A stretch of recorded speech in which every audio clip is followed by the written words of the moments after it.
Hello, everyone, and good evening. Welcome to Adam's TV Podcast. I am your host, Adam Samuel. Today, we're talking about America's Got Talent. I'm back in the studio. I have to apologize. Last week's episode kind of didn't work out. I was in LA. I was at E3.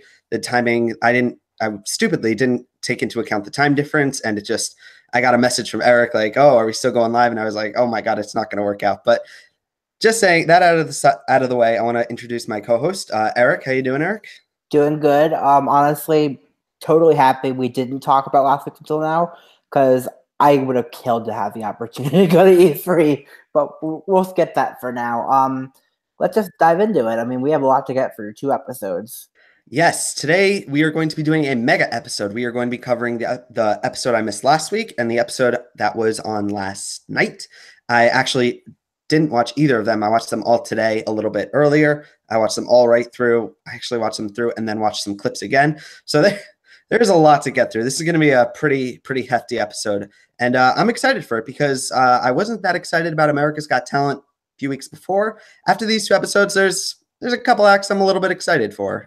Do you feel the same way, Eric? Honestly, I thought these 2 episodes, in particular, couple acts from last week and this week in particular, had a couple of really great acts. So I am fingers crossed we can have a good season. Yeah, I agree. There were some faults because I'm always that kind of person. I did feel that these 2 episodes were very overproduced once again. I feel like there's times in the episodes when the producer's always trying to tell us how to feel a little bit. I always compare, I think I said it last week, it was like Howie Mandel is like the white lines on Facebook videos where it says, "Oh my God, this is hilarious." But this time I was feeling it more from the audience. Like everyone's like, they're cheering and they're clapping. They're like, "Yeah, this is great." So I'm not that big of a fan of that aspect of the show, but the talent kind of speaks for itself, and I'm pretty excited. I guess you ready Let's dive to in. get into it? Episode 3. First things I want to talk about, which is something before we get to the contestants, a lot of the singers are usually a big part of America's Got Talent. It's something that's always been kind of talked about in the past. I just want to say that it feels like a lot of these singing acts are getting recycled from previous shows. Quite a few contestants, I think almost every single one, with one or two exceptions, was on a previous show and has a bit of a fan base somewhat from their appearance on that. And I wanted to ask you this. This is a bit of a hard question, Eric, but what is your opinion on having these kinds of acts of these established artists who come from shows like Glee or The Voice? Are you a fan of it or not? Depends, honestly. I think there can be a bit much, and we'll get to it. Like, I'd say if you've been on another show like this year or this month, which we'll get to, I don't think you should be on another show that soon. But if you take a couple of years off and hone your craft and get better, I don't have a problem with it, honestly. I agree. In my opinion, I can't disagree with that opinion because I do also a little bit enjoy to see these familiar faces pop up. But I feel like maybe one or two a season is good. But if just about every singer has been somewhere else, it kind of feels a little bit like Simon Cowell is just watching all these shows and he's like, "All right, I want that person on my show. I want that person on the show." And it does. What I'm trying to say, this is an elaborate way of me trying to say, I want less plants. I'm okay with a few plants, but too many just kind of takes a little bit of the fun out of it, in my opinion, because I'd rather how good the plants are, in my view. If they're not good or if they're just okay, yeah, I'm with you. But if they're stellar and I haven't heard them before, and America's Got Talent lets me hear them, I'm fine with it. The thing is, with America's Got Talent, they always show that like they have these cattle call auditions where like everyone's online, Yeah, and yes. I do feel a little bad because if these contestants are going to like be planted and pulled in, they should. It's just a little unfair for these people who are going to wait online for hours and hours, and then their ticket is just going to go to someone who was just invited on the show. That's just something I'm not the biggest fan of. I have a secret about the cattle call auditions that they always show on TV, which is that they film them. Well, we saw X Factor UK when I saw a taping of X Factor UK auditions back in 2015. I'm sure I've been on that, talked about that before in the show. Literally, what they do is they have audience members pretend to be auditioners in the line, and they film them. So those aren't real auditioners that you see on the TV. Are there still cattle call auditions? I know in the past they used to do them. I don't Technically, they know. have them, but very few people show up for them. Most people are recruited. All The right. vast majority.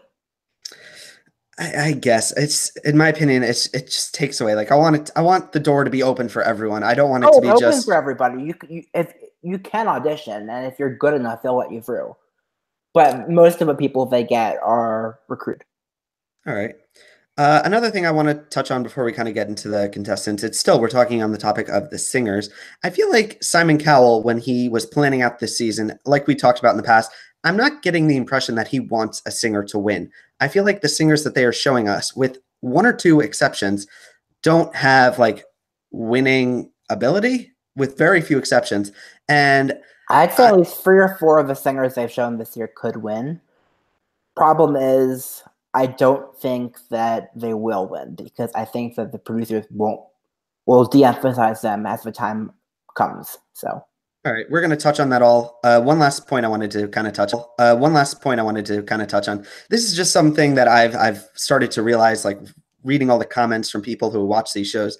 Um, I feel like with an act, when they come on the show, they're either stellar or awful. In my opinion, the audience is like there's no mixed reviews from the audience. When someone is bad, the audience is all standing up doing the X's, and when someone is good, everyone is giving a standing ovation. I feel like you watching these mean shows. the actual studio audience, Yeah. not I like don't, I people don't know on if that's like edited and they're trying to edit that, but I feel like it all is. these contestants that were shown, like either the judges absolutely loved them or they absolutely hated them.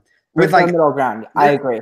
I will say they did montage a couple people who they said were middle ground, and I disagreed with one of them. But yeah. Another thing the judges actually said, this is just kind of paraphrasing what they say. They always talk about how we're looking for unique acts and we want to see something different. And then all the golden buzzers go to singers.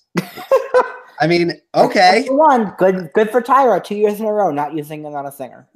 I'm gonna put money on the table that Heidi Klum is gonna be using her golden buzzer on another singer, probably a kid, probably with I a sob I story. don't I don't think so. Ooh, really? That prediction is going to bite me in the ass next week, but let's find out. All right, so we are going to start our recap of these two episodes. We're going to start with episode 3.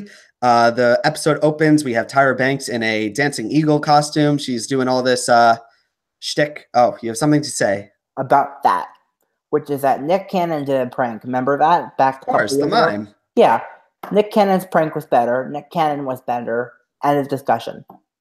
Yep. Let's So, move on. all right, Okay. we're gonna move on to our first act of the night. Who is we were talking about singers? It's our first singer. It's also a kid singer. It's 5-year-old Sophie Fatu. She's little. She's dressed a little bit like a princess. She comes on stage. A lot like this. She says her favorite judge is Simon, and she has this dream about Simon Cowell pushing the golden buzzer. I want to ask Eric you this question. What are your opinions about singers that on these shows that are like below the ages of 10? Because I can kind of understand like maybe 13, 14, as we'll talk about another contestant later on. But I feel like for singers, and I would even for all acts, I feel like you shouldn't be on the show if you're not like above 10, 11, 12. Do you kind of share my opinion? Here's my. I kind of share it. The one exception is if you are absolutely phenomenal. Angelica Hale last year was the exception. She was absolutely phenomenal. I was fine with her being on the show because her talent spoke for it. And That's therefore it wasn't child abuse. I feel like if you're just okay or just cute or you're not going to win and they put you on the show and you're that young, it's child abuse, honestly. She's not good enough to win. Therefore, she shouldn't have been on the stage. in my opinion, unless a kid comes on stage and they are Michael Jackson incarnate, like I would say no to them because it's just Me this too. is such an like an arduous like No, show. I And wouldn't let him on the stage in the first place, honestly, but yeah. anyway, going back to Sophie, she auditions, she performs Frank Sinatra's "My Way," kind of like pulling all. She's doing like a little semantics, which is kind of adorable, but. To Simon, when he's giving his critiques, he says, "We weren't expecting that," and I've noticed that's a line that Simon kind of loves to say. We loves, Simon has his lines just like Randy had his lines. yep, he loves the surprises. As for Sophie herself, I mean, competent singer. I don't think she has what it takes to win, And but therefore she shouldn't have made it through. I would probably say no. But like it's a feel good story, and I feel like America's Got Talent has kind of evolved to the point where we want. Yeah, it's a feel good story until she's crying on the floor when she gets cut. Who knows? Maybe she's like Celine Tam, who is one of those younger contestants who is pretty good, right? No. All right, so I'm going to ask you this question. This is a question I'm going to ask you after we discuss every single contestant. We're going to start doing this trend for these episodes. I want to ask, can Sophie win? No. And on that note, any final thoughts? No. All right, so we are going to move on to the next segment of the show. It's all dedicated to couples. We're talking about people who are in relationships. They do all these kind of that's the center of the attention, and it leads us into the next act. Sixto and Lucia, they are a quick change artist, but they have this whole story. They are not a couple, but they like to bicker a little bit. It's endearing a bit, but they end up doing these acts. They rip off their like they do quick change kind of acts. You give it away. Well, that's the thing. That was everyone knows how it's done. Yeah, that's the thing. I feel like it's impressive, but I feel like I've seen it so many other acts kind of do it, and it's just this is not a winning act in my opinion. Quick changing, unless you're going to do something like absolutely different, it's just kind of expected. Honestly, there was no surprises. Unless you can prove that you're not just ripping off the clothes that you already have on, it's not impressive. It's not $1 million act. But anyone could do it. I mean, I could go on America's Got Talent. That could be my talent. Rip off your clothes, one over. All right. All right. I thought they were good, but like I said, they're just this isn't like I don't see a path for them to win unless they're going to try something like completely. I don't see a path for them to make it past the first live show even. I agree, but I feel like they will be on the live show because they are variety. I feel like that's what these people are. They're just here because there's something different, and they break up the mundanity of it all just being singers and like the occasional dancers. Like it's a different flair. It's like a different spice in a soup mix.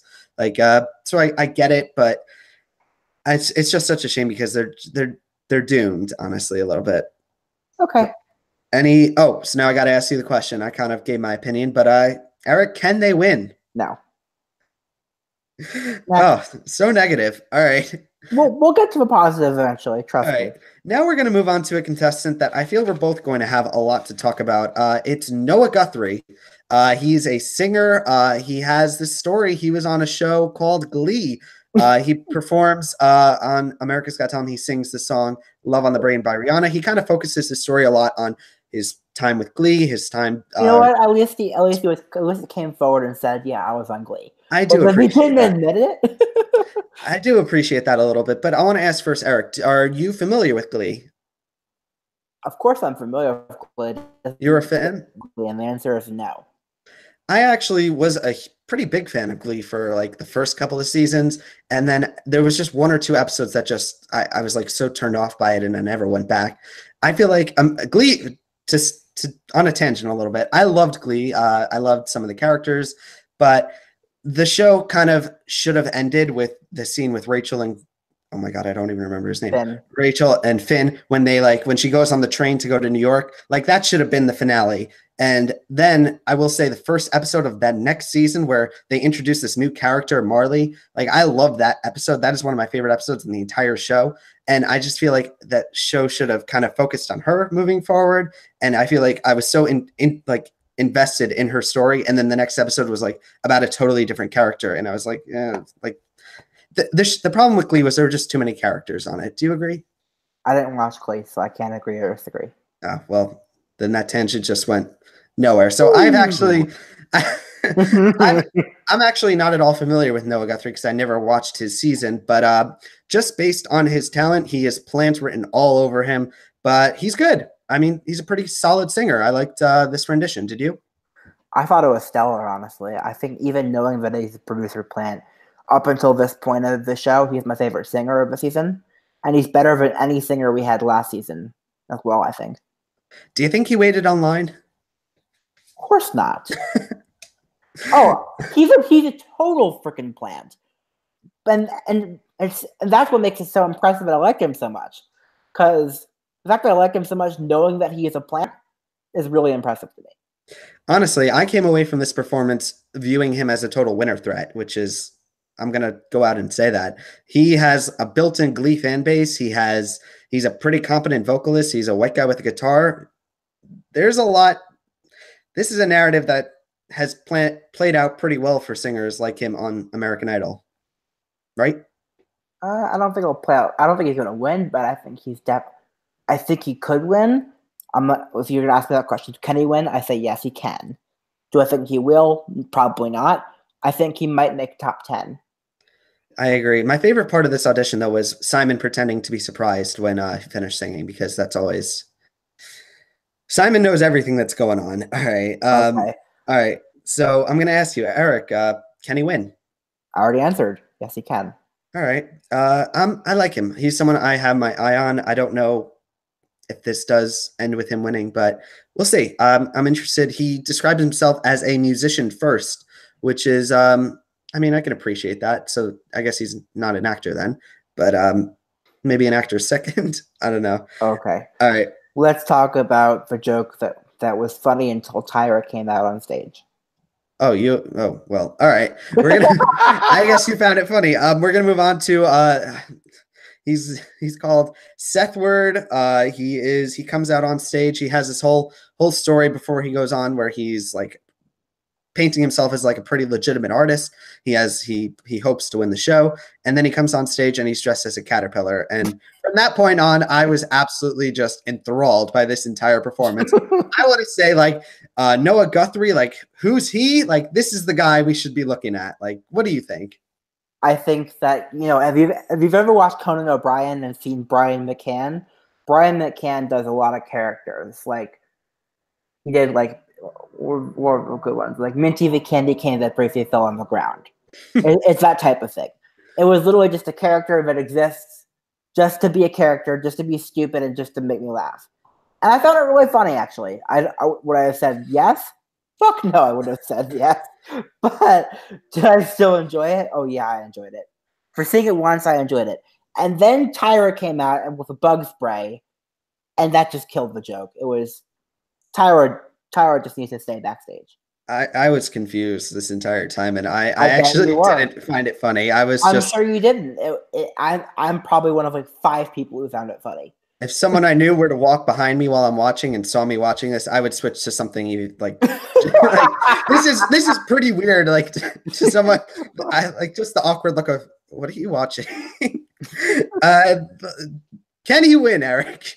Even though he says no, even though he got the no, can he win? In my heart, he can win. He can fly out onto stage, but what's next? Like, if he does get a yes, like, all right, so now he's a butterfly. But if now he's a butterfly, where does he go from that? Is it the life story of the butterfly? He wasn't gonna get a yes. The whole point was that he was there to do his thing and then get sent home. All right. Oh God! And on that note, we're gonna kind of move on. Free from the cage. Let's move on. This podcast has gone into nature. Okay. This podcast has gone all off the rails. We're going to move on to the Future Kings. They are a hip hop dance troupe. They have a whole backstory. They're made up of some brothers, and then people just keep coming on, and they call each other like their family. They do this pretty impressive routine. I was actually pretty digging these people. Did you? Okay, so they're great, and the 7-year-old is adorable. But they're not even close to some of the other dance troops I've seen on Britain's Got Talent or on Britain's Got Talent. This isn't Britain's Got Talent. This is America's Got Talent. I know, but I'm holding them to the same. They share a lot of contestants, as we'll get to in episode 4. So, yeah, they're not even close to Diversity or DVJ or half of the dance crews I've seen. But the real highlight of the segment was product placement. Because we got to do the product placement. Oh, I totally forgot to bring my Dunkin' Donuts cup. I should have that next time we do a podcast. Okay, what am I gonna product place this time? In honor of you going to E3, here's the Nintendo Switch Pro controller. And there it is. There's my product placement. That's the product placement. There we go. Now Nintendo, you owe us something. I'm not really sure. But going back to these contestants, I like them. They were honestly. Oh, I liked them. Don't get me wrong, but they have a lot of room to improve for me to really be blown away by them. the America's Got Talent format has never been that kind to dance troops. I feel Oh, like it's a heck of a lot more kind of dance troops than it is to singers. yeah, I it's gonna be rough for them, but I'm intrigued to see what else they can do. They have a hook. They have like everything that you need for an America's Got Talent, like winning dance troupe. You need like the kids. You need to be talented. They have a story. They have like all these components. It all works for them, and I think I would probably go out on a limb and say they're my favorite dance act of the season so far. Um, and do you count UGI? Sure. Then hell no, we're not my favorite dance act. Wow. All right. All right. But anyway, I like them, and I'm gonna ask you, Eric, can they win? I'm gonna go out on a limb and say no.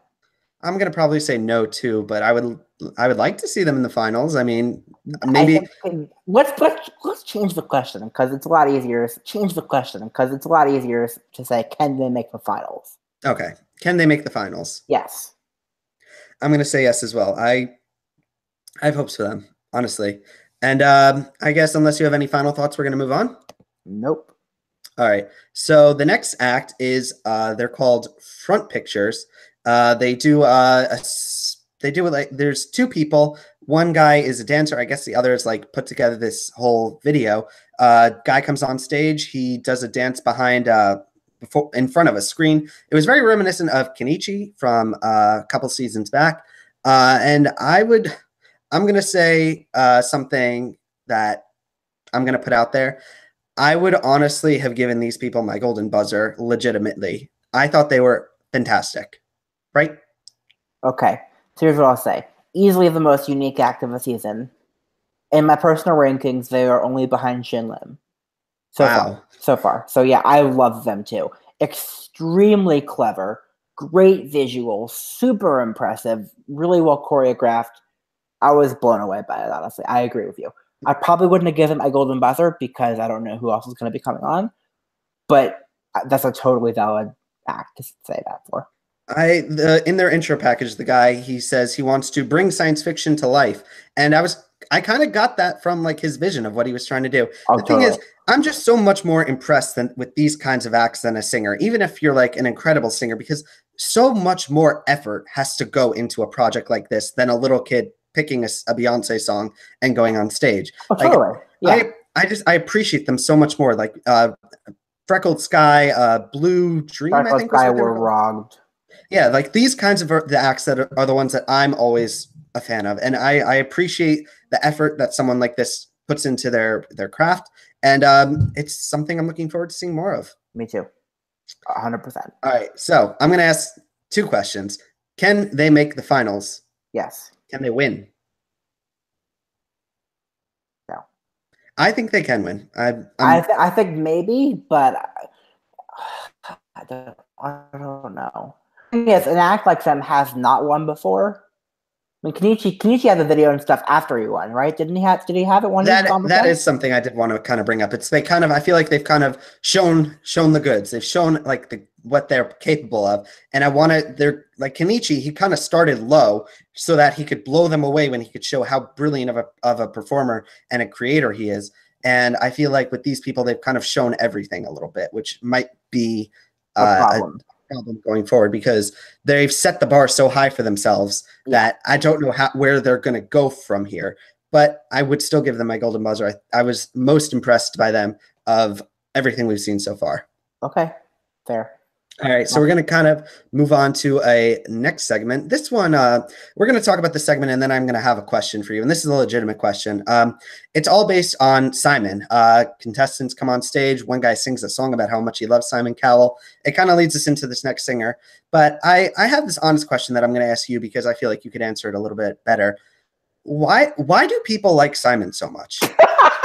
Like, truly, like he's a mean like guy who's very like calculated and putting together a show. And I want your honest opinion. Why do you like Simon? Because I know you're such a big fan of his. Because I like that he's he's rich. No, because he's honest about what he thinks most of the time. So is Howard Stern. So is so many other people. I'm what not makes saying Simon that so I much? don't like them. I'm saying I like Simon. in addition to the other people who are honest. Was that a dumb question? Because I'm legitimately like a little bit why there's so much love for him. I mean, I get him from American Idol, like he was pretty good in those kinds of seasons, but his shtick is like kind of, I don't know, like I don't know. Okay, moving on. All right, it brings us into the next singer. Who is a singer? It's her name is Miss Trish. She is 57 years old. She has a story. She is in love with Simon. She performs "If I Were Your Woman" by Gladys Knight, and she says she dedicates it to Simon. I'm going to throw it over to you. What did you think? Objectively talented, but very old-fashioned. And the best part of the whole act was the ending when she brought up her husband. Yeah, I just feel like I'm going to ask you another question, which just out of my own ignorance, because on all these shows, there's The Voice, there's American Idol, there's America's Got Talent. They always have like these one or two contestants who their whole story is, I'm in love with this judge. And has any of those people like ever been taken like legitimately? For me, she was kind of bordering like on a joke act a little bit, which is kind of weird. Do you kind of agree? I wouldn't go that far, but I wouldn't say that she has any remote chance of winning.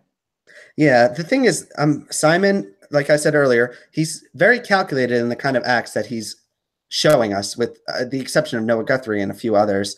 I just feel like like I said, she's a little bit bordering on a joke act, in my opinion. Like her whole story is Simon Cowell. That is what she has presented to America. So she's not being painted like legitimately. Like she's not about her own music. It's about her story. And like on American Idol, there's singers like this is an arc that doesn't usually end well, is what I'm saying. I mean, she's definitely talented, but do you kind of see what I'm saying? Yeah, kind of, sort of. All right. My favorite part of this audition was when she finished. She has this whole story where she's actually married. The husband comes out on stage, and there's a hashtag. It says, she has a husband. And I was just like, there you go. Yep, next. All right. All right. So here's the question. Can she make the finals? No. I'm gonna say no too. But she's just so old fashioned. I feel like she has potential. Like she's talented, but nowhere relevant enough.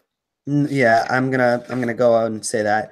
And we're gonna kind of move on to the next act. It is the Lord Nil. He is a danger act. He's an escape artist. He does this act where he has to escape from this like kind of a Jesus on the cross kind of story thing, and he has to get out. And I'll just say I like danger acts. There's something well, not danger acts, but more so like the escape artist kind of thing. Like I love a good showman, like when they're gonna put on a show for us. And I kind of like this dude. Did you? No. I can't like these kinds of acts. I knew he wasn't gonna die, but I still don't enjoy it. I just don't like this type of act. I'm sorry. Not my thing. I glad guess you enjoy it. Glad you enjoy it. The one problem I always have with the danger acts is they kind of spend so much time on like explaining everything and I'm gonna have this, and then the guys like slowly put on the handcuffs or whatever. Like it's all I'd rather just start with the danger. Like don't spend like a minute of my time like just going through exactly how dangerous is what I'm gonna do. Yeah, this is so dangerous. We're gonna talk about this for another contestant a little later on, but like it takes me out of the act a little bit. Okay, next. All right. Wait, so can he win? No. Can he make the finals? No. Wow. Harsh. All right. So yeah, he's a showman, but we move on to the next act, which is a segment of bad auditions. One guy, it's a lady, comes on stage and she says she is a poet. She has her talent being poetry, and she shares a poem. And I want to ask you, Eric, do you think poetry is a talent? Yes. I mean, I honestly forget. I didn't watch this one. You didn't watch it? If it was montage and this episode, I don't think I watched it. It was montage. The thing is, I feel like America's Got Talent kind of gives other kinds of talents like a bad name. Like if you're a painter, that's a talent. If you're a writer, that's a talent. And I feel like America's Got Talent is all like there's the category of the dancers, the singers, the danger acts, the comedians, and kind of everything outside of that bubble is like viewed as not so much a talent. I feel like being a lawyer is a talent, being a doctor is a talent, and I feel like it's Fine, America's Got Entertainment. And that's exactly what it is. It's not talent, it's entertainment. But people can be entertained by artists and painters. I'm ranting a little bit. We're going down the rabbit hole. We're going down the rabbit hole. Let's talk about Borat. Borat. We move on to, his name is Hans. I think his full audition name is like Accordion Hans. He describes himself as an international superstar. He has a German accent. He comes on stage. He is just all personality. He does this very different rendition of Proud Mary. What did you think? I wouldn't have put him through, first of all. He sounds exactly like Borat. And the best part of the whole act was him shading X Factor USA. Did you notice that? No, what did he say? Did you talk about Demi Lovato or something? Oh, yeah. That was, oh, God. The thing... Whatever he did, he clearly was shading X Factor USA, and it was wonderful. I really appreciated that. The rest of it, I didn't care about. There was a line that was like just going through my head this entire audition. And I don't know if you guys are going to maybe get this, but there used to be a show called The Amanda Show. And there was Amanda played like this judge. She was like a version of like Judge Judy, I think. And she had this line, and it was always, who picks the people? And that's what I kept thinking watching this, because where did they find this guy? I mean, like literally just who picks the people? Because she always yells it. It's just a very big personality. I don't know if I would have honestly said yes, but would you have said yes? I thought about Release the Lobsters. No, that's for, I should have used that line with the Scorpions. Should have been lobster. I missed an opportunity, and now I've ruined this podcast. Okay. Did you like Accordion Hans? No. At all? I remember the shading of X Factor USA, which deserved it. No. So is he getting your golden buzzer? Let's move on, shall we? You've given your golden buzzer away already, haven't you? Shin Lim? Yeah, I think I did. No. It's going to be interesting. So I've given away my golden buzzer. You've given away yours. I'm going to say mine's going to go further.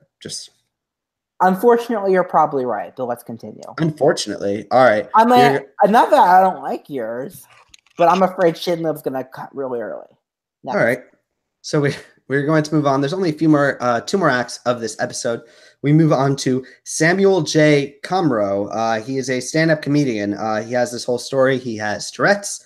He also has a wife. I don't know if it was his wife, but he has a daughter. He comes on stage and he kind of does a little bit of a self-deprecating act. But I want to say this guy seems like a cool dude. He seems pretty good. Do you agree?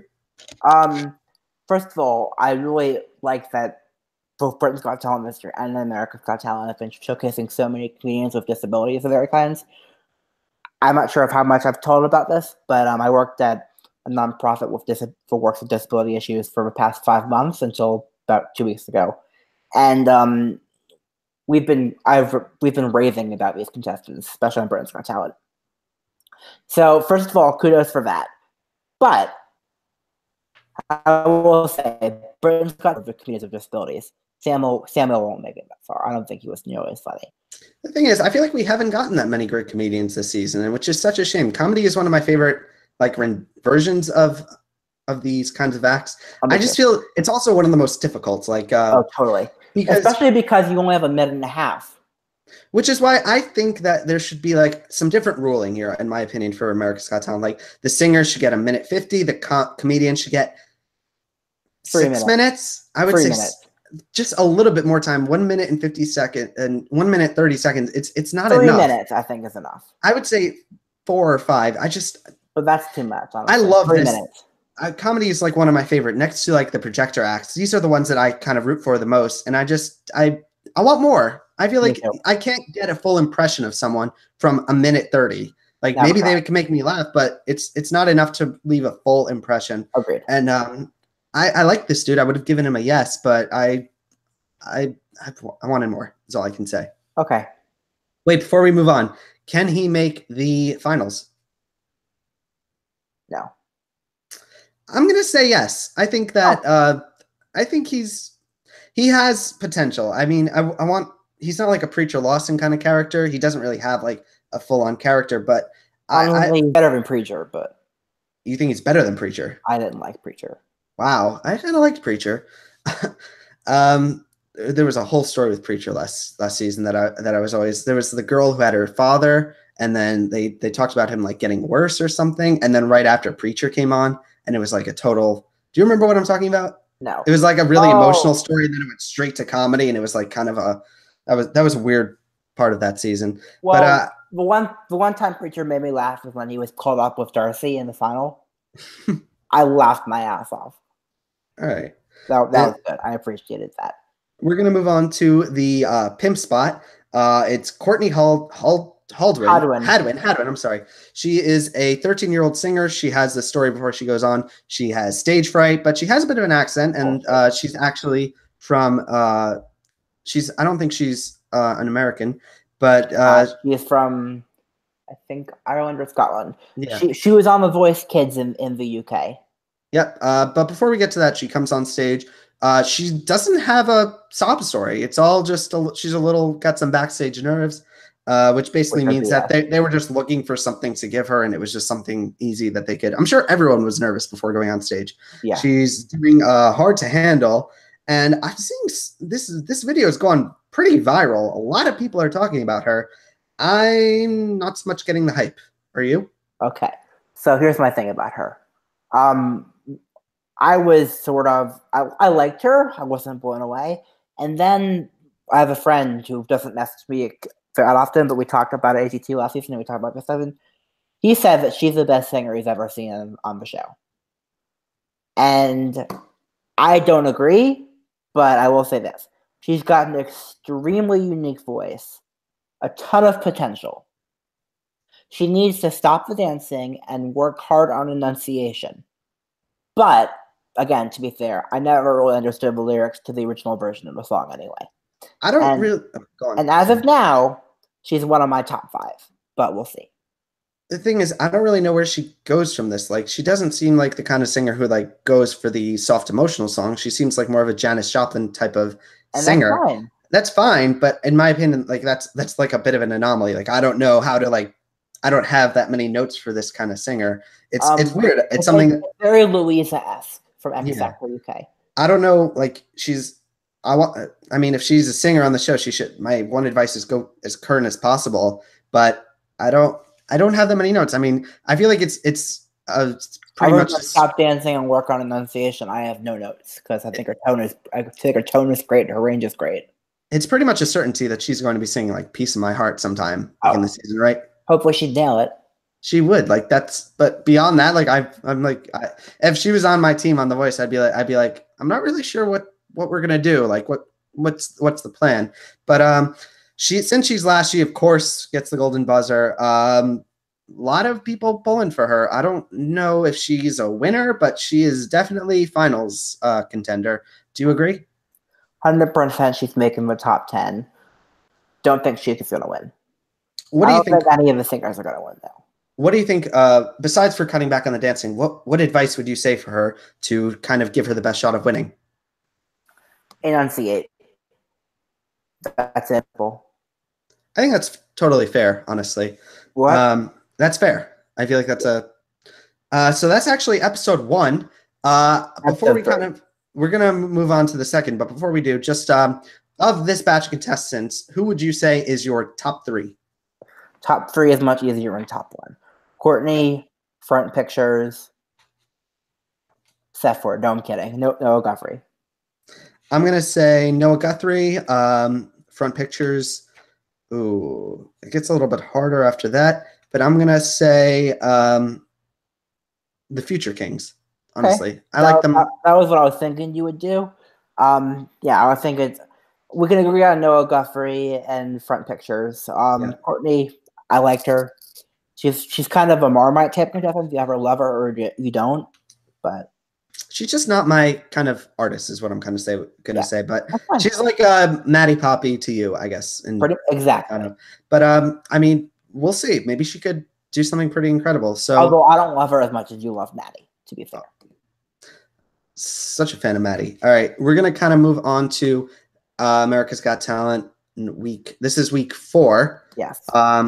So we start the episode with our first act. It is the Voices of Hope. They are a children's choir. There are, I think, 7 kids in their entire group. They're very excited backstage. There was one part that I really loved is that some of the kids were being interviewed and they said that they are such big fans of America's Got Talent, which is I always like when we hear that, because I'm always a little biased to like people who say they're super fans or like fans of the show. So I can always root for them in that angle. But they perform "This Is Me" from The Greatest Showman, which these were filmed like months ago. So that was like when the show just was like starting to blow up. But I think it was a pretty good rendition. I don't think choirs have ever won this show. But do you kind of share my opinion? Here's my thing. A couple of them are absolutely stellar. That's just a fact. Overall performance was a bit much. A lot of people I saw on the internet said it was too loud, and I honestly couldn't think of a better word than that. It was very loud. It was too much all at once, and it wasn't. And if they picked their moments better, like the girl at the beginning was stellar. One of the girls in the middle was stellar. There's a ton of potential, and if they use it right, they could go far. Choirs need to be loud, though. I feel like there's Not so many like this though. singing. Not like this. I'm gonna disagree. I really liked them. They were pretty good. Oh, I liked them too, but there's a ton of potential. What's your opinion on choirs on these kind of shows? Like, do you think they should be allowed to sing like covers? Or do they kind of fall into the category of like with bands? No, they're different. It depends on how many people are in the choir, though. Obviously. Yeah. All right. So they actually get one no. I think it's from Howie. But they get enough. They get the rest are yeses, so they are moving on. I don't know where like what the arc for a choir to win the show is. Like there isn't one. There's been so many choirs on these shows over the years. They've always like one or if two. You think for a lot on America's Got Talent, Britain's Got Talent has at least like 3 or 4 every single year, and they never win. None of them win. Yeah. So which is that's just kind of how it goes. I don't even know what advice I would say to them to like try and make it better. I mean, maybe I got nothing, honestly. But can they make the finals? No. I think they have a chance. I see them maybe advancing. I see them maybe advancing through the first round and then like of the live voting and then getting cut at like top 24. Yeah. If they're lucky at that, I don't even know if they're going to make it through the next round. But we're going to move on to the next group. It's a montage of couples. It leads us into Quinn and Misha. They are a dancing couple. Misha is 71. Did you like them? It was impressive. The act reminded me a lot of Patty and Nico, who were on France's Got Talent and Britain's Got Talent in 2014. The difference was Patty was a whole decade earlier than Misha. And therefore, was doing all the same type of moves. And so that was more impressive to me. They actually got a golden buzzer, Patty and Nico. But Quinn and Misha, good, but don't need to see it again, really. Yeah, these kinds of, there've only been like these kind of, I don't know if they're like a ballroom duo kind of thing, like with, is that the term for these kinds of people? Yeah. Like, where so I think in the past, we've only seen like 1 or 2 like of these kinds of acts make it a little bit far into the show. Like I was thinking there were the 2 sibling duos from the Untouchables that one season. I think the brother went further. I don't think this is an act that has performed well on America's Got Talent. I don't see much of a path for them to victory. I mean, maybe, I don't know. Do you see any advice for them to kind of go further? Up the tricks. That's about it. I would say like, this woman has lived 71 years. There's got to be some emotional story that she could pull on and then put on like a really emotional like song in the background and have it be like, I don't know, like 7 Years by Lucas Graham, just like an emotional performance. No. I'm just not that spitballing here. I'm spitballing. I'm just giving that's the kind of advice for an act like this. Like my advice is what I'm saying is pulling the heartstrings. There's got to be some. Okay. No? You don't agree? Fine, but not that song. No. Why not that song? Because I can't stand that song. I love that song. All right. God. We are going to move on to. You never said that last word. All right. Let's keep going. We're going to move on to Liaz Shemtov. He has this whole backstory. He describes himself as a mentalist. He says he has special powers, and he was He was told to hide his powers because he's magic, and he comes on stage and he does this. I'm gonna say my second favorite act of the season. I absolutely loved this performance. This guy, he comes on stage. First of all, he's from Israel, which is great for some representation. And I just want to say, after he performs, if I was the sacred Rihanna, I would be packing my bags because it's over. This guy was phenomenal. I loved it. I didn't like it. I loved it. Do you agree? Okay. It was Justin's dojo, except mentalism, right? Totally. And I love, I can't even, I actually just rewatched it before we went live, and it's just so amazing.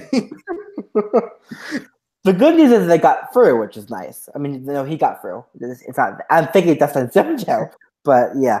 Oh, that was good. I did enjoy it. I found it just stupid enough to be funny. Them and LaFontaine, who are gone, but I feel like there's some. No, but they're not going to make it much further. But like Elias, I feel maybe. I feel like it could get old really quickly, but like, oh, it will. I want to see him up it, but I absolutely love this. I really wrote. I enjoyed it, but I would have voted no because the joke will probably get old next round. The thing is, he actually he gets two buzzers. One is, I think, from Simon and Heidi. And I just want to say, if Howard Stern was still on the show, he would have gotten a golden buzzer, maybe. This is like the Howard Stern kind of out. I loved it. Like this, there's what's not to love about some guy who says he's going to do magic and then he blows bubbles. My favorite part was with the garbage can, and it just starts like going up. It was great. I loved it. If I hadn't already given away my golden buzzer, this probably would have been who gets it. Because it's just the creativity, and it's just so stupid and so simple and so brilliant, and I love it. Yep, same boat. Okay, let's move on. Actually says, though, this is not comedy. Like, very seriously. Very serious voice. Yeah, so I'm 100% behind this guy. He's like on my top, like second place on my list. I'm glad we both made the same comparison with this one because there's only one comparison to make. Yeah. Any final thoughts?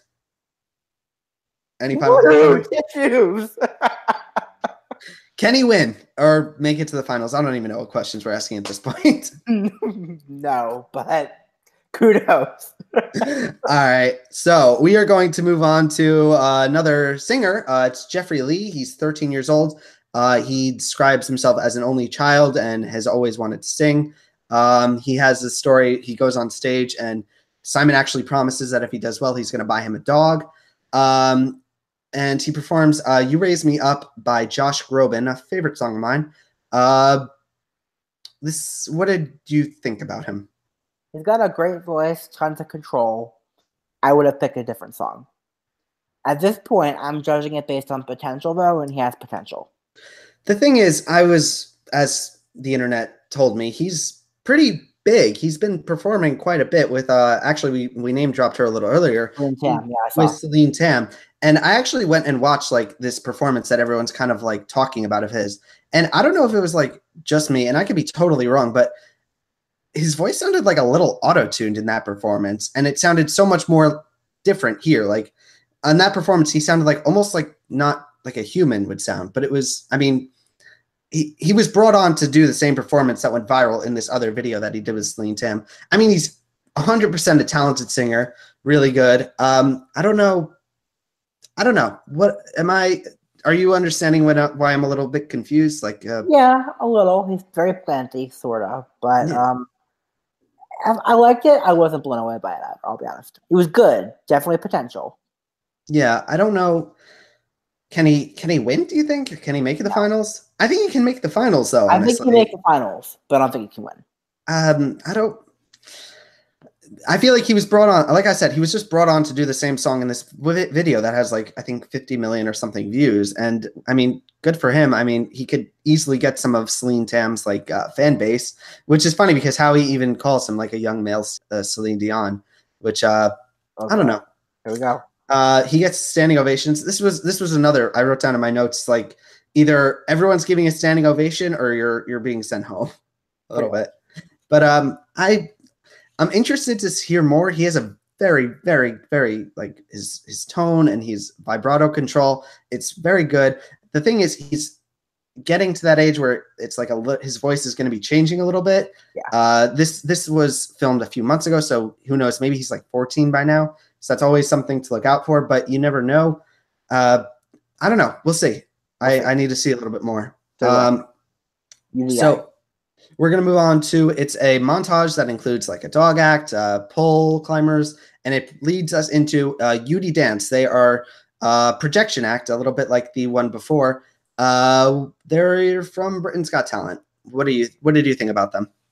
I didn't watch the season they were on of Britain's Got Talent that closely. I watched Callum Scott, who was on that season too.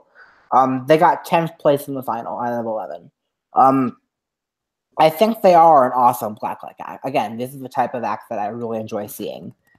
I thought it was very cool. It told a story. I just love this type of act. And this is the type of thing this is the only type of dance act that I could actually see myself sitting through a show of. Yes, so they do have the act is like centered on being good versus evil. Yeah.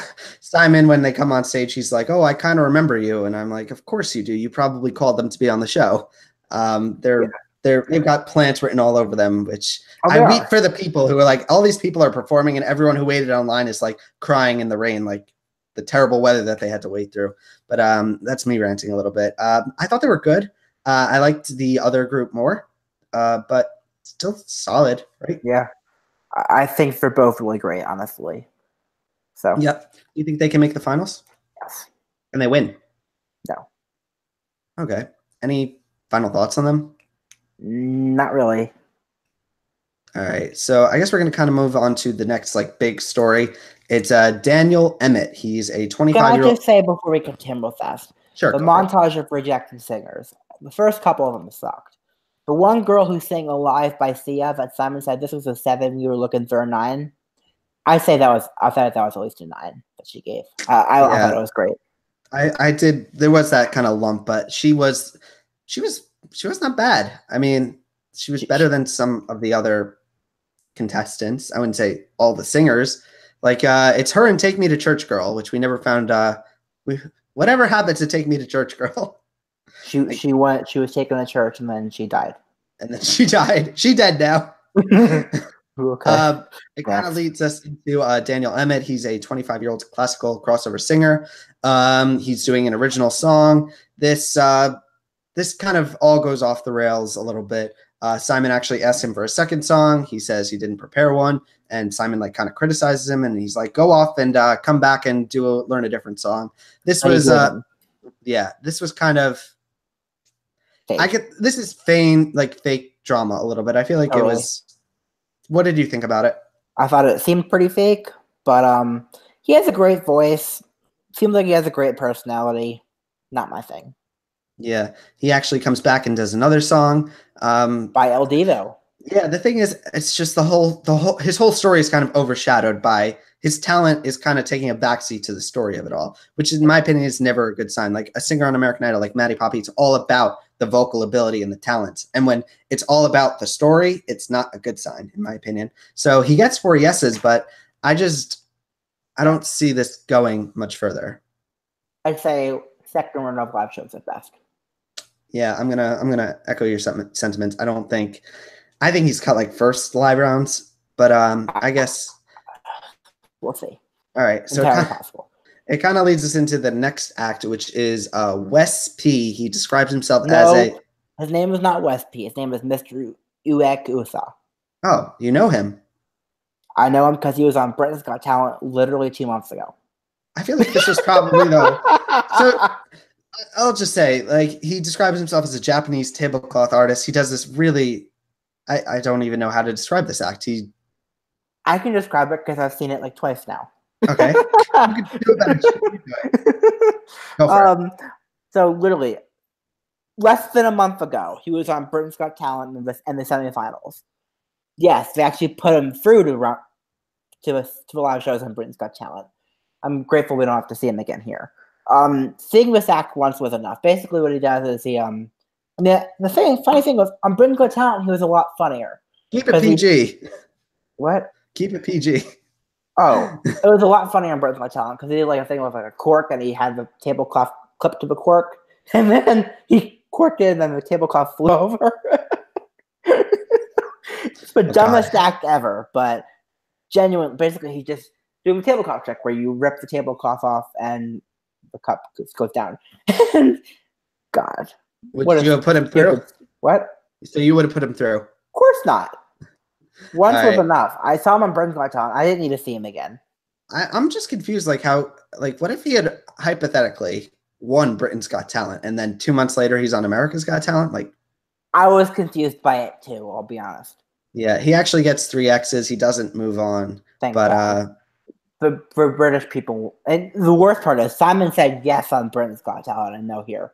Yeah, so that's it's kind of messed up though. Like he said, he probably Simon called me. He's like, "Hey man, let's come on to America's Got Talent, do the exact same act, and then I'm still going to tell you no. So you're just going to waste your time."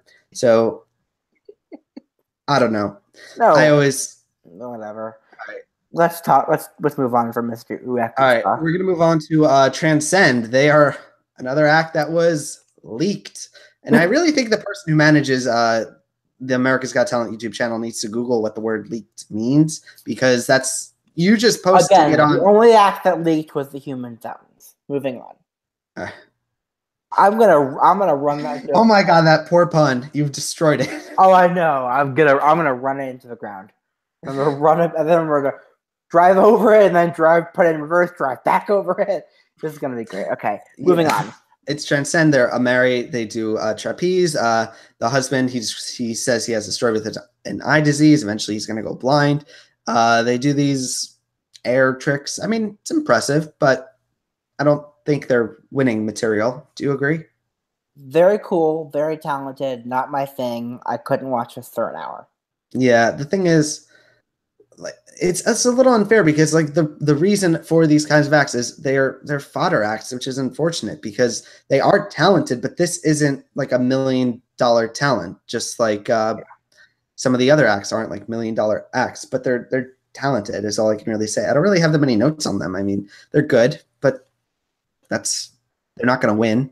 But yeah, the only aerial act that I think ever had a really strong chance was what was that girl a few seasons ago? Aerial. Yeah, that was the closest. Like, I feel like if you're going to do... That wasn't an aerial act. That was an aerial act plus projections. Yeah, I feel like aerial acts need something bigger than just impressive tricks, which is... Yeah. Exactly. Which is impressive because if I stub my toe, I'm like crying for an hour and these people are like throwing each other in the air. Can they make the finals? No. All right, so wow, we went through this really quickly. We've only got 2 more acts left. It's her name is Annalise Knock. She's actually the daughter of Belo Knock from America's Got Talent last year. I was actually a pretty big fan of his. I loved his I think it was like the top 36 or something performance, something like that. He did this performance with a Roundtable Rival by Lindsey Sterling, who is someone I really like. She is a daredevil act. She comes on stage. She says she thinks that this is kind of like a male-dominated field, and she wants to show that some women are just as stupid as men. Essentially. But the thing is, she does this whole act where she goes into like a box. Feminism. Feminism. She goes into reference for everybody. She goes into a box. They put dynamite on her and it explodes, and of course she's okay. But like the buildup, it's all the buildup, the drama of it all. They keep showing the paramedics. Oh, paramedics are standing by. We've got fire extinguishers. We're all prepared. And I just feel like it's the whole trick took 5 seconds and then it was over. And I honestly would have said no, right? A little bit, maybe. She's insane, just like her dad. That's it. I have no need to see it again. I would have said no. I don't understand. So was she like the box was like protecting her, or was like there's something with the box? I don't know. I don't care, honestly. All I know is there was dynamite involved. It was way too close to her. She survived. I don't need to see it again. #feminism ? And they show Belo like, oh, you could call it off at any moment, but we all know that she can't call it off. Like I mean, there's gonna be like someone like with one of the producers is like, no, you're gonna get in that box and you're gonna do this act. Like you're gonna do this. Like get in the damn box. Nebby, stay in the bag, Nebby. Get back in the box. Like, they've everyone outside. They have like paramedics. Like if she doesn't, like everyone's just the producers are gonna be so mad at her. But I mean, stay in the bucket. Stay. More John Oliver jokes. Okay, let's move on. Yeah, all right. But she gets 4 yeses. Maybe she can step it up. Do you think she can? Unless she actually dresses up as Cogswalk and gets in a bag, she can step it up. Get back in the bag, Annalise. All right. I love how most of the people watch this have no idea what the hell we're talking about right now, and that's what's so great about it. Let's keep going. We're gonna move on to the pimp spot. It's Amanda Mena. She's 15 years old from Boston, Massachusetts. And she is a singer. She performs "You Make Me Feel Like a Natural Woman." She's got this whole story about she was bullied a lot and kept her singing kind of private, and she was inspired by her mother. And I mean, all that aside, pretty solid singer. Do you agree? Actually, I would go further than that. I think, in my view, she's the best singer of the season so far. Boatloads of control, range, charisma. Probably one of the hardest songs you could possibly pick, and nailed it. I actually think she did deserve her golden buzzer. If Leo Shemtov could have sang, though, she would not be on stage anymore. What? If Leo Shemtov, the guy with the magician, if he could sing, it would be all over. Oh, okay. I liked it. I mean, she's definitely got a strong voice. I don't like the bully arc. I feel like it's a little bit like a cheap way to get the emotion. It's like I don't think that we should base people on their backstory. Let them. Well, we didn't. I mean, yeah. Well, we kind of did, but we shouldn't have. I think her talent speaks for itself, and her talent is phenomenal. Yeah, and Mel B, when she gives her the golden buzzer, because of course she gets a golden buzzer, she's a pimp spot. She says, "This is all this we could say this to the bullies," and she slaps it down. And I feel like it kind of takes away from her talent a little bit. I feel like more people are going to be focusing on like the headline is going to be "Girl who was bullied like blows everyone away." Like it should be like really talented girl, really talented girl blows everyone away. Like I don't think she needs that. I feel, but then again, she wouldn't be on the show without it. That's not a knock against her. That's a knock against production. Yeah, but she was actually on another show. I think it was called The Voice Kids. The Voice Kids, and I think it was Telemundo. Yeah, did she win? La Voice Kids or whatever, however you pronounce it. Did she win? I don't think she won. I think she did. She did. Okay, so that's actually the second episode. I want to ask, who is your top 3 of the night? UDI. Amanda. Okay, there's 2 different things I could say here. Who do I find most entertaining? Leo's. Right, who did I think was has the most potential of the remaining acts? Voices of Hope. I would say my top 3 is number 1 by a clear mile. It's Leo Shemtov. Number 2 is probably Voices of Hope. After that, I'm gonna say like a tie between Amanda and Jeffrey. Is that? Yeah, I would say those are my top 3. Okay. I want to ask Eric, did we see our winner in this episode? In either episode 3 or episode 4? Sure. Quite possibly. There are a couple acts that I thought possibly could win. Who do you think? Which of the acts do you think could win out of these? Noah, Courtney, Amanda, UDI, Front Pictures. I'm pulling for Front Pictures. They're my golden buzzer. Hopefully there's not some incredible act next week that makes me regret it, but I don't think I will. I think they are phenomenal. And that's the episode. Any final thoughts you want to touch on, Eric? Nope. I enjoyed this. I enjoyed the past 2 weeks of AGT a lot more than the first 2 weeks, honestly. I did too. I'm starting to get like their excitement is starting to now come. The first 2 weeks were kind of a womp womp, and now it's like kind of getting a little bit more exciting. So we'll see. I think there's still 2 more weeks of auditions. 1 more week of auditions. Oh, I thought it was 6. Oh, I guess it's 5. There are 5. All right, so 1 more week of auditions. 1 for golden buzzer. They can't just have a week without a golden buzzer. I wonder who's going to get the golden buzzer. Probably a young singer who's going to come on stage like in the last 10 minutes of the episode And not a singer, but the last 10 minutes of the episode. I'm going to say it's a singer. And it's going to be, of course. Imagine if the audition wraps up and there's just no golden buzzer and Heidi just doesn't have a golden buzzer. That'd be great. In my opinion, I don't like when we're giving the golden buzzers like the incredible act. Like, in my opinion, a golden buzzer should be more towards like how Howard Stern used it. Like, if there's an act that's got 2 no's and 2 yeses, that's when you use the golden buzzer, in my opinion. If there's an act that you feel so strongly about. But I guess it doesn't make a good story. The story has to be about these young people who are dealing with some story, unless you're Courtney. And we just have to kind of accept that's going to be how the show is going to run. Pretty much. Yep. But that's actually our episode for today. Before we kind of close out, I just want to say next week is going to be really busy here at Adam's TV Podcast. On Tuesday, I'm going to be doing a Big Brother draft with Ryan and Jason. We are going to be having the whole team together. That's going to be on Tuesday. Wednesday, I'm going to be back here with Eric. We are going to be talking about America's Got Talent. The last audition episode. The last audition episode. Pretty excited about that. And then we are going to wrap up. We're going to 3 podcasts in 1 week. On Thursday, Ryan, Jason, and I are going to be doing a recap episode of the premiere of Big Brother 20. And if you watch the first episode of our Big Brother coverage, I just want to say an apology. Unfortunately, my microphone was not plugged in during the taping, so I sound like I'm talking from like a mile away. And I promise I double-checked, I triple-checked. I will not make that mistake again.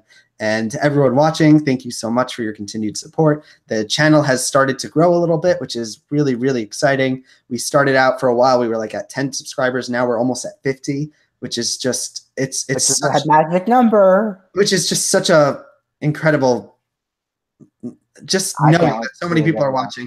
The interview with Katie Turner has almost up to 1,500 views, which is just like I've only dreamed of like ever of people. I can't imagine that so many people watch me talk. Is what I'm saying. Like, people are so interested in me and everyone who's helped us with these episodes, including you, Eric. It's just so amazing. And I just want to say thank you. And I'm excited to continue to bring you content. I'm glad that we are doing more podcasts of these. There's a lot to look forward to, and I'm pretty excited. And on that note, I just want to say I am Adam Samuel. You could find me on Twitter at Adam Soapbox. You could follow my blog, adamsoapbox.blog, which actually it's just past 1 year since my first post there. So I did an appreciation post. I promise the new post is coming soon. It's just taking a little bit more time. It will be worth it. It's really funny. It's really good. And I also have my other website, adamstvblog.com. I share TV thoughts and opinions there. And where can we find you, Eric? Eric_Ascher on Twitter. YouTube Eric Ascher 01. Thoughts.ericasher.com is my personal blog. I'll be posting all my notes from the past 2 weeks of AGT up there, and links to a couple of the people that I have referenced. Honestly, I didn't make as many references this week. But there were still puns. There were still plenty of puns. There will always be puns on the Adam's TV podcast. We are a haven of puns. And on that note, I just want to say to Eric, thank you for joining me today. No problem. And, thank you everyone who's been watching. We'll see you next week for a pretty full week. Peace.